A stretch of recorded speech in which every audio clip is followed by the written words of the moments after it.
শামিম, আরে ও শামিম, এই বাড়িতে কেউ নাই নাকি? স্যার, শামীম তো আপনার আবাস পাইয়েই পালাইছে। আমি শামীমের বিবাহিত স্ত্রী, আমার কাছে সব খুলে বলতে পারেন। শোনো, আমি ভ্রাম্যমাণ আদালত থেকে আসছি।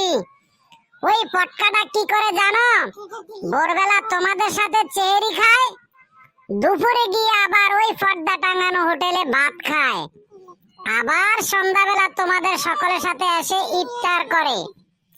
এখন ওই ফটকাকে জানিয়ে দিবা, হয় সেহরি ইফতার, না হয় দুপুরবেলা ওই পর্দা টাঙানো হোটেলে যেন ভাত খায়। দুইটার যে কোনো একটা কিছু করে, না হয় সাপ মারা কারাগারে পাঠিয়ে দেব। হায় আল্লাহ, স্যার এসব কি বলেন আপনি? হ্যাঁ, আমি সত্যিই বলছি, সব জানিয়ে গেলাম কিন্তু। আমার নাম নলা হাবিলদার।